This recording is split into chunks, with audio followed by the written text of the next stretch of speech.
raha koa tsy nety niavance niaraka tamin'olo araiky, tsy nety nisy raha niboaka niaraka tamin'olo araiky, dikan'izany tsy anany tegna anaovany azy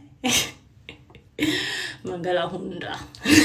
Raha tsy maintsy mampirafy tsy marigny, zany tsy marigny.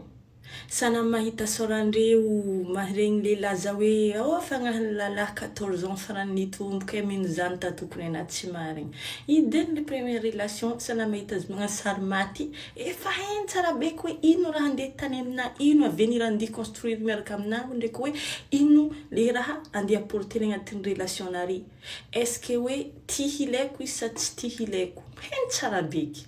Fa nohonino ana zegny karazagna hoe le golden retriever anazy, tu donnes il reçoit, donc maro avantage nazy amina, tu pardonnes izy magnano alfahagna anazy, donc c'est normal aux hoe pour le moment elle est à ma disposition.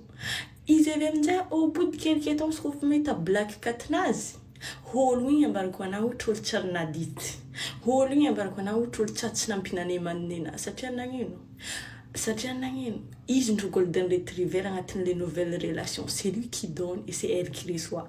Zegny mahatonga olo ambarako ana misy 10 ans de relation zare niaraka, au bout de 2 mois zare nisaraka le lahy ty miaraka amin'olo hafa tsofotsofingy fô raha nefa ndraiky tamin'agnatin'ny 10 ans de relation tsisy raha niavance, tsisy raha vita, tsisy raha vohorogno, zay raha niaraka am'le lahy ty mbarako anao izy tsary nahefa. Satria t'étais juste sa golden retriever, t'étais juste à sa disposition.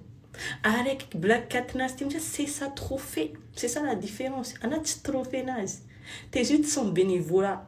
Avec ty amizay izy mahita avec black cat nazy ty, trophée nazy black cat. Izy amizay ro magnano, c'est lui qui donne à fond.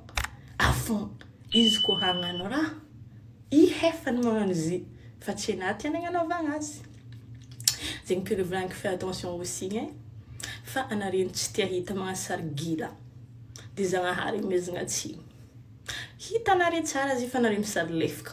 Donc raha koa tsy nety niavance niaraka tamin'olo araiky, tsy nety nisy raha niboaka niaraka tamin'olo araiky, dikan'izany tsy anany tegna anaovany azy mangala hondraha.